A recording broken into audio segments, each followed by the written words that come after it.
12 నిమిషాలు 12 గుమ్మాలు. గుమ్మం ఏం చూపిస్తుందంటే చెప్పండి, అయిన యేసుక్రీస్తు ఆయనే గుమ్మం. మార్గము లేని, దారి లేని, ప్రవేశం లేని మన కొరకు ఆయన ఏమైపోయాడు? గుమ్మముగా. అందుకని గుమ్మములారా మీ తలలు చూడండి అన్న. మరి 12 గుమ్మాలు చెప్పారు. ఒక మాట, గుమ్మములో ఏముంది? యేసు ప్రభు గుమ్మము యొక్క 7 అంతలుగా ఉన్నాడు. అందుకే నేను నెహెమ్యా గ్రంథంలోనే చదవండి, 12వ అధ్యాయము 10వ వచనం. నెహెమ్యా 12:10, 30వ వచనం. 12:30వ వచనం. నెహెమ్యా గ్రంథం 12వ అధ్యాయం 30వ వచనం. లేవీయులను తమను తాము పవిత్రపరుచుకున్న తర్వాత జనులను గుమ్మములకు ప్రాకారమును పవిత్రపరిచింది. గుమ్మం అనుభవం ఏంటంటే పవిత్రత. ప్రభువైన యేసుక్రీస్తు వారు ఎవరు? ఆయన పవిత్రుడును, నిష్కల్మషుడును, పాపుల్లో చేరక ప్రత్యేకంగా. మన గుమ్మం ఏం చూపిస్తుందంటే పవిత్రత. అపవిత్రమైనది మన గుమ్మంలోకి ఏది రాకూడదు. నిషిద్ధమైనది ఏది మన ఇంట్లోకి, గుమ్మంలోకి వస్తే ఎక్కడ ఉండిపోద్ది? ఇంట్లో. గుమ్మం అనేది అది పవిత్రతకు మనం పవిత్రపరుస్తాడు. ఇది మొట్టమొదటి. ఒకసారి ఇలాగే బ్రదర్ ఏం చేశాడంటే ఇల్లు కట్టుకొని ఆ గేట్ బయట పైన ఆర్చ్ లాగా ఇది యెహోవా గుమ్మం, నీతిమంతులు దీనిలో ప్రవేశిస్తారంటే ఆ మరుసటి రోజు నుంచి పేపర్ అయిన రావట్లా, పాల ప్యాకెట్ అయిన రావట్లా, ఇంకా టిఫిన్ అయిన ఎవరు ఏంటి ఎందుకు ఇందులో సెలవు పెట్టారంటే సార్ పెట్టారు కదా, మేము నీతిమంతులము కాదు. పవిత్రత, పరిశుద్ధత ఇది మొట్టమొదటి. రెండోది ప్రభువైన యేసుక్రీస్తు వారనే గుమ్మం అనుభవం. వారు గుమ్మాన్ని కట్టారు, గుమ్మాన్ని నిలిపారు, గుమ్మాన్ని బలపరిచారు. కారణం ఆ గుమ్మము. ఇంటికి ముఖ్యంగా ఏం చెప్పండి, చూడండి, ఇల్లు కట్టుకుంటున్నప్పుడు అన్నిటికంటే ప్రత్యేకంగా దేనికి ఇస్తారు? గుమ్మం. గుమ్మం. బ్రదర్ చెప్తున్నాడు, అన్న మా ఇల్లు ఎంత ఖర్చు అయిందో గుమ్మము ఆ సగం అయిందంటే, అంటే గుమ్మానికి ఎంత ప్రత్యేకత వారు తీసుకున్నారో చెప్పడానికి వీల్లేదు. గుమ్మము ఇది మొట్టమొదట పవిత్రత. రెండోది చూడండి, ఈ గుమ్మం యొక్క అనుభవము. ఆమోసు గ్రంథము చదవండి ఒక మాట. ఆమోసు గ్రంథము 5వ అధ్యాయము 15వ వచనం. ఆమోసు 5:15. కీడును ద్వేషించి మేలును ప్రేమించు. రెండోది గుమ్మంలో ఏముండాలి? అన్యాయమైంది మన ఇంటికి రావడానికి వీలు. అందుకనే అన్యాయస్తుడు నా ఇంట ఉండరాదు. అన్యాయంగా ఉండేది అది బయటే, అది మన ఇంట్లో ఉంచడానికి వీలు. అందుకని తెలుసు కదా, దొంగతనం నేరం చేసిన వ్యక్తికి ఎంత శిక్షో ఆయన ఇంట్లో దాచుకున్నా అదే. ఈ మధ్య తెలుసు కదా మీకు, ముగ్గురు తప్పు చేశారు. ఒక అతనేమో ఆ తప్పు చేయడానికి సహకరించాడు, ఒక అతను తప్పు చేశాడు, ఇంకొక అతను తప్పు చేసిన వాళ్ళిద్దరిని ఇంట్లో దాచిపెట్టుకొని భోజనం కూడా పెట్టాడు. కూర అని తెలియదు కానీ. ఇప్పుడు శిక్ష ఎలా వచ్చింది? ముగ్గురికి నేరం చేసింది ఒక్కడే. ఆ నేరం చేయడానికి సహకరించాడు ఒకడు, ఇంకొకటి ఇతనేమో. అలాగే మన ఇంట్లో అన్యాయమైనది ఏది? ఒకవేళ అన్యాయమైనది వస్తే మనకు కూడా ఏం జరుగుతుంది? అన్యాయం. దేవుడు ఆయన న్యాయస్థుడు, యెహోవా న్యాయకర్త. ఆయన మనకు న్యాయమో చేస్తాడు. రెండవ అనుభవం. మూడవది గుమ్మం. ప్రభువైన యేసుక్రీస్తు అనుభవంలో 147వ కీర్తన 13వ వచనం.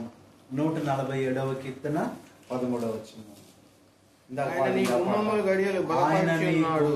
గడియలను గుమ్మం దేని గుర్తుగా ఉందంటే బలం. దొంగ వచ్చాడంటే ముందు ఎక్కడికి వస్తాడు? చెప్పండి, ఎక్కడ? గుమ్మమే. వాళ్ళు పగలు కొట్టాలన్నా ఏం చేయాలన్నా ఆ గుమ్మం బలంగా ఉంటే. అందుకని ఇప్పుడు చూడండి, గుమ్మాలకి ఏం చేస్తున్నారు మీకు తెలుసు లేదో. మరి మా విజయవాడ పట్టణంలో దొంగల ప్రాంతంలో ఏం చేస్తున్నారంటే ఎక్కువైనప్పుడు గుమ్మాలకి కరెంటు పెడుతున్నారు. ఏం పెడుతున్నారు? కరెంటు పెడుతున్నారు. పట్టుకుంటే ఏం చేస్తాడు? ఇక జైలు కూడా వస్తాడు డైరెక్ట్గా, నాట్ జైలు బట్ హెల్. అంటే ఆ గుమ్మముల్లో ఏముండాలి? అవి బలంగా ఉంటే ఎవరు మనలో ప్రవేశించలేరు, ఏ శత్రువు రాలేడు, దోచుకునేవాడు రాలేడు. కాబట్టి మన గుమ్మం కూడా ఎవరు? ప్రభు యేసుక్రీస్తు వారు. ఆయన దాటి ఏ కీడు, ఏ తెగులు రాదు, ఏ అపాయమో. మూడవది గుమ్మం యొక్క అనుభవము, అది బలము. నాలుగోది చూస్తే చూడండి దయచేసి, ఇర్మియా గ్రంథం 17వ అధ్యాయము 20వ వచనం. ఇర్మియా 17:20. గుమ్మం యొక్క 4వ అనుభవం.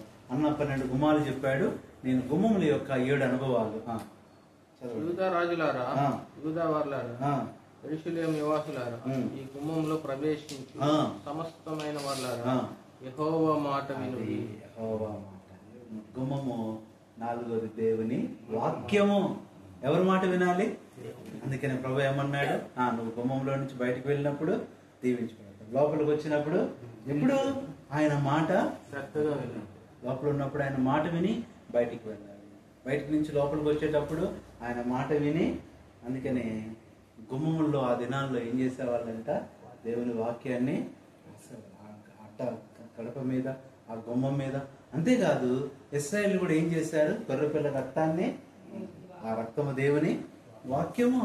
ఇప్పుడు తక్కువ, కానీ మనం చిన్నప్పుడు అయితే ఎక్కువగా ప్రతి హెబ్రోన్ ఇంటికి ఏముండేదంటే ఒక చిన్న క్లాత్ లాంటిది ఉండేది, దాని మీద ఏముండేది? వాక్యం ఉండేది. ఇప్పుడు అసలు అవి కనపట్లా. అవి అమ్మితే బాగుండు అనిపిస్తుంది నాకు. ప్రతి ఇంటికి వాక్యం ఉండేది క్లాత్ మీద. ఏ గుమ్మం ఇది? వాక్యం యొక్క వాక్యం చదవకుండా గుమ్మం బయట మనం కాలు పెట్టకూడదు. వాక్యం చదవకుండా, ప్రార్థన చేయకుండా మనము బయటికి. ఇది ఎన్నోది? 5వది మనం చూస్తే గుమ్మం యొక్క అనుభవము మనకు ఏం జరుగుతుందంటే, యోబు గ్రంథం 31:20. యోబు గ్రంథం 31వ అధ్యాయము 20వ వచనం. గుమ్మంలో నాకు సహాయం దొరుకుతుంది. గుమ్మంలో ఏం దొరికింది మనకి? సహాయం. ఎవరన్నా మనకు సహాయం చేయాలంటే ఎక్కడికి వస్తారు? చెప్పండి. కిటికీ దగ్గరికి వస్తారా? ఎక్కడికి వస్తారు? గుమ్మం దగ్గరికి వస్తారు. గుమ్మం దగ్గరికి వచ్చి తడతారు. గుమ్మంలో ఆయనే మనకు సహాయకుడు. ఆపత్కాలంలో నమ్ముకునదగిన ఎన్నో బాధలు ఉంటాయి, ఎన్నో ఇబ్బందులు ఉంటాయి, ఎన్నో కష్టాలు ఉంటాయి, ఎన్నో అనారోగ్యాలు ఉంటాయి. ప్రభు మనకి ఏం చేస్తాడు? అందుకని గుమ్మంలో నుంచి మనము ప్రార్థన చేసుకొని, వాక్యం చదువుకొని ఉదయాన్నే ఎప్పుడైతే బయటికి వెళ్తామో ఆ గుమ్మంలో నుంచే దేవుడు మనకు సహాయం చేయడానికి కాపాడు వాడు కునుకడు సహాయం చేస్తాడు. గుమ్మంలో మనకి ఏం జరుగుతుంది? సహాయం. ఇది ఎన్నోది? 6వది మనం చూస్తే చూడండి, కీర్తన 9వ కీర్తన 13వ వచనం. 9వ కీర్తన 13వ వచనం. నేను నీ నీతి అంతటినీ ప్రసిద్ధి చేయొచ్చు. సియోను కుమార్తె గుమ్మంలో నీ రక్షణను బట్టి. గుమ్మంలో ఏంటి? రక్షణ. రక్షణ. ఆ గుమ్మంలో ఏముంది? రక్షణ. ప్రభువే మనకి రక్షణ. ఏ శత్రువు లోపలికి రాకుండా, ఏ దొంగ లోపలికి రాకుండా మనకు ఆ రక్షణ ప్రాకారాన్ని. ఇది రక్షణ. 7వది చివరి చూస్తే మాట ఉంది కదా, ఏంటంట? సియోను గుమ్మములు యెహోవాకు ప్రియ. చదవండి ఆ మాట కూడా. కీర్తన 87వ కీర్తన 2వ వచనం. 7వ చివరిది 87వ కీర్తన 2వ వచనం. 87:2. యాకోబు నివాసములన్నిటికంటే సియోను గుమ్మములు, గుమ్మము ప్రియమైన గుమ్మము. ఇంగ్లీష్లో బిలౌడ్. 7వది ప్రేమ. మన గుమ్మంలో ఏముండాలి? ఎవరు వచ్చినా గుమ్మంలో ఎలా మాట్లాడాలి? మనం ప్రేమతో. ఎవరైనా, అన్యులైనా, ఏదైనా మనకి ఇవ్వటానికి వచ్చిన ఒక పోస్ట్ మ్యాన్ అయినా ఎలా మాట్లాడాలి? మన గుమ్మం అనగానే ఏం దొరకాలి ఇతరులకు? చాలా గుమ్మాల్లో ప్రేమ దొరకదు. చాలా కుటుంబాలు వాళ్ళ ఇంటి గుమ్మాల్లో ఏముంటది? వేస్తారు, పట్టించుకోరు. ఒక ఆయన మరి అర్ధరాత్రి నైట్ అయిపోయిందంట, వర్షం వచ్చేస్తుంది, బయట చాలా భయంకరంగా ఉంది. పెద్ద ఆయన ప్రతి ఇంటి గుమ్మానికి వెళ్తున్నాడు, తలుపు పడుతున్నాడు, తీస్తున్నారు. అమ్మా నేను కూడా క్రైస్తవుడినే, మీరు క్రైస్తవులు కదా, నన్ను ఇంట్లో చేర్చుకోండి అంటే, బాబు మేము చేర్చుకోము, మాకు ఇంట్లో మాకే చాలదు. గుమ్మం గుమ్మం తడుతూనే ఉన్నాడు, కానీ ఎవరు పట్టించుకోవట్లేదు. చివరికి ఫ్యామిలీ పెద్ద వయసులో ఉన్నారు, చాలా పేదవాళ్ళు. గుమ్మం తలుపు తీయంగానే ఆయన ఉన్నాడు, అయ్యా నేను రాత్రి ఇంట్లో ఉంటాను, చీకటి పడిపోయింది, వర్షం వస్తుంది కాబట్టి ఉంచుకోండి. ఇక మేము చాలా పేదవాళ్ళం, ఇక్కడ మాకు మంచాలి, మాకు సరైన అకామిడేషన్ లేదు. మరి ఎట్లాగా అంటే అయినా పర్వాలేదు, బయట ఉండటం కంటే మీ ఇంట్లో ఉండటం మంచిది. గుమ్మంలో లోపలికి వాళ్ళు ఏదో గంజి తాగుతున్నారు, గంజి వెనకిచ్చారండి. వాళ్ళు ఏదో ఉండి చిన్న పట్టా ఉంటే కింద వేశారు, చిన్న బెడ్షీట్ ఏదో ఉంటే ఇచ్చారు, కప్పుకున్నాడు, నిద్రపోయాడు. తెల్లవారి వీళ్ళు లేవకముందే ఆయన లేచి వెళ్ళిపోయాడు. అయ్యో రాత్రి వచ్చిన ఆయన పాపం వెళ్ళిపోయాడు, ఎవరో అయినా. సాయంత్రం కల్లా ఆ గుమ్మం దగ్గర అనేక మంది అధికారులు ఉన్నారు, అనేక మంది వచ్చారు.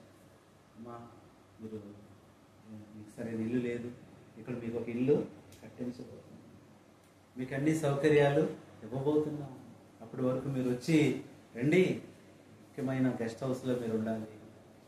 ఆశ్చర్యపోయారు, ఎందుకు మాకే ఎందుకు ఇంత ప్రాముఖ్యత చెబుతున్నారు, మాకే ఎందుకు ఇల్లు కట్టాలి, మాకే ఎందుకు ఇవన్నీ ఇవ్వాలి.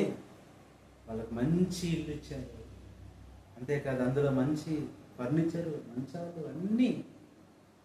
వాళ్ళకి అర్థం కాల, ఇవన్నీ మాకు ఎందుకు ఇచ్చారంటే అప్పుడు ఒక అధికారి చెప్పాడండి, అమ్మ మళ్ళీ మీరు ఎవరికో చెప్పొద్దు, ఆ రోజు రాత్రి మీ ఇంటికి వచ్చినప్పుడు ఒక ఆయనకు ఆశ్రయం ఇచ్చారంట కదా, ఒక ఆయనతో ప్రేమతో మాట్లాడారంట కదా, ఆయన చేర్చుకున్నారంట కదా, గంజి ఇచ్చారంట, ఆ రోజు మీ ఇంట్లో నన్ను చేర్చుకునేవాడు మిమ్మల్ని ప్రేమ చూపించారంట. కాబట్టి ఆయనే మీకు ఇవన్నీ. ఎవరయ్యా ఆయన? ఎవరో కాదు, మారు వేషంలో ఉన్న మన ప్రెసిడెంట్ గారు. ఆయన మారు వేషంలో అన్ని పరిస్థితులు చూస్తూ ఉన్నాడు. పెద్ద తుఫాన్ స్టార్ట్ అయిపోయింది, ఎవరైనా చేర్చుకోలేదు, మీరు చేర్చుకున్నారంట. మీ పరిస్థితి చూసి ఇవన్నీ పంపించాడు. ఆయనే అబ్రహాం లింకన్.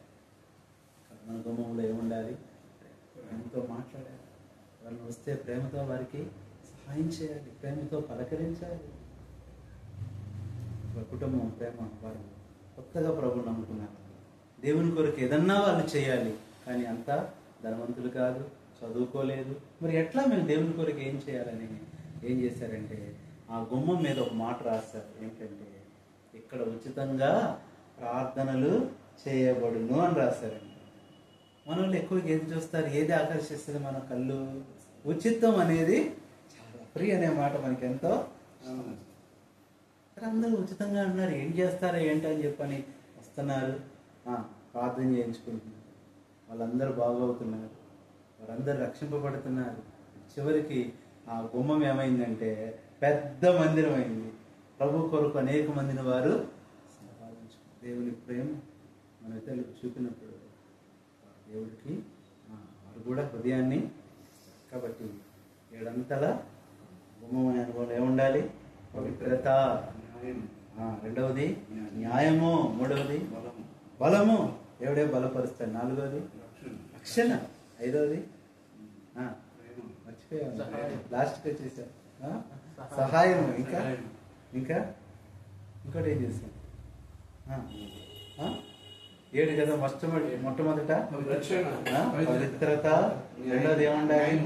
న్యాయం ఉండాలి, ఆ ప్రభువే న్యాయము, మూడవది బలము, ఆ బలం ఎవరు? యెహోవానా బలము, నాలుగవది వాక్యము, ఐదవది సహాయము, ఆయనే మనకు, ఆరవది రక్షణ, ఏడవది అనుభవాలుంటే ఆ గుమ్మమే దేవుని మందిరం అయిపోతుంది, ఆ గుమ్మమే పరలోకం. అందుకనే పరలోకంలో ఉన్న గుమ్మాల గురించి సహోదరుడు చెప్తావచ్చు. కాబట్టి ఇది నేను ప్రభువా మా గుమ్మంలో ఏది లేదో అది మాకు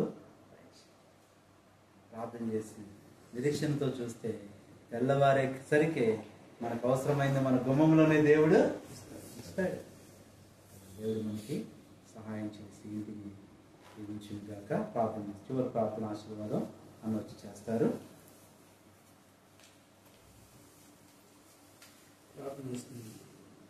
మా కృపా కనికరం గల మా ప్రియ గొల్లక తండ్రి, నీకు వందనాలు.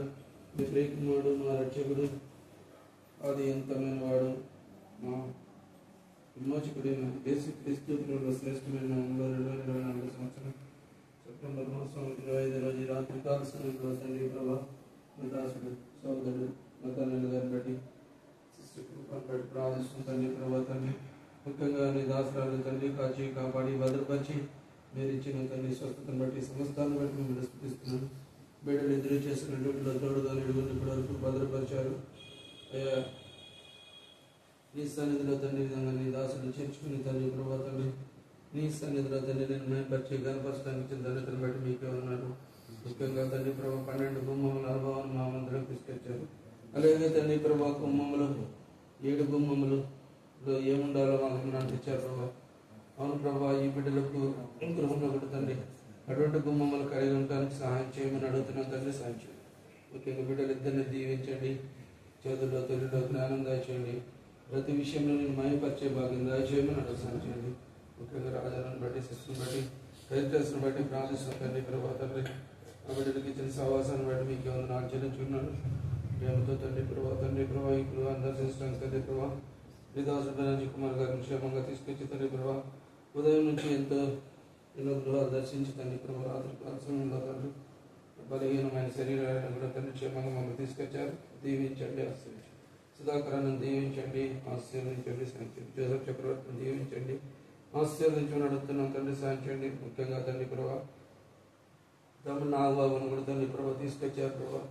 ముఖ్యంగా తండ్రి ఈ కుటుంబాలు తండ్రి ప్రభా ఈ ప్రాంతంలో తండ్రి నీకు భయంకరంగా జీవించడానికి సాయం చేయమని అడుగుతున్నాం తండ్రి. సాయం చేయండి. నాగబాబు సోదరుని బట్టి బిడ్డలను బట్టి స్థితిస్తున్నాను. సాయం చేయండి. చేస్తున్న డ్యూటీలో తోడుగా నిడుగునండి. సాయం చేయండి. ఈరోజు కాల సమయంలో తండ్రి బాగుని నన్ను కూడా తండ్రి విధంగా నీ బిడ్డలతో కలిసి కొద్దిసేపు ఆనందించడానికి తండ్రి ప్రభా ఇచ్చిన కృపను బట్టి మీకు వందనాలు. బయలుదేరి వెళ్తున్నాగా నీ సన్నిధిని మాతో ఉంచండి. దేవప్రభా తండ్రి బిడ్డల కుటుంబాన్ని కూడా దీవించండి. ముఖ్యంగా ఇల్లు కడుతున్నారు తండ్రి ప్రభా. ఇది నా ఇల్లు కట్టేవాళ్ళ తండ్రి ప్రభా ఎంతో కష్టతరంగా ఉంటుంది, ఎంతో మోసం, ఎంతో ఇదిగా ఉంటుంది తండ్రి ప్రభా. నీ బిడ్డలు ఎవరు అటువంటి స్థితిలో జరగకుండా తండ్రి ప్రభా మీ బిడ్డలకు మీరే తెలివి జ్ఞానం దయచేయండి. ఆ పని చేసే వాళ్ళకి ప్రతి ఒక్కరికి మీరే కృప చూపండి. సాయం చేయండి. యెహోవా ఇల్లు కట్టించినట్లు దాన్ని కట్టువారు ప్రయాస వ్యర్థమని దేవుడు మీరే సమస్తం మీకు మంకరంగా జరిగించమని అడుగుతాను. సాయం చేయండి. గృహం డెడికేషన్ విషయంలో కూడా మీరే కృప చూపండి. సాయం చేయండి. ఈ ప్రాంతంలో తండ్రి ప్రభా ఈ 2 కుటుంబాలను తండ్రి రాబో దినాల్లో తండ్రి ప్రభా నీకు మహిమకరంగా అనేకుల్ని తండ్రి ప్రభా తండ్రి నీ వైపు ఆకర్షించే బిడ్డలుగా అటువంటి గుమ్మములు కలిగిన కుటుంబాలు ఉంటారు. సాయం చేయమని ఈ రక్త ప్రచురణ మమ్మల్ని తెచ్చుకుంటూ వేస్తున్నాం నడుకుంటున్నాను తండ్రి. మన పరలోకపు తండ్రి యొక్క ప్రేమ, ప్రభువైన యేసుక్రీస్తు వారి కృప, పరిశుద్ధాత్మ దేవుడి యొక్క అన్నైన సంవత్సరం ముఖ్యంగా బిడ్డలకి, ముఖ్యంగా కన్స్ట్రక్షన్లో ఉన్న ఇంటికి తోడైండి దేవుడికి మహిమకరంగా జరిగించటకు కాపాడి భద్రపరచునుగా. గుమ్మములు తెరచి చక్కగా నడువు జయ వీరుడు రాగా. గుమ్మములు తెరచి చక్కగా నడువు జయ వీరుడు రాగా. నీ మేల తాళ వాద్యమురా లేత్తి ధ్వనించుడి. మీ మేల తాళ వాద్యముల్ బూరా లేత్తి ధ్వనించుడి. గీతం గీతం జయ జయ గీతం చెయ్యి తట్టి పాడెదము. యేసురాజు లేచెను హల్లెలూయా జయమబడించెదము. యేసురాజు లేచెను హల్లెలూయా జయమబడించెదము. Praise the lord.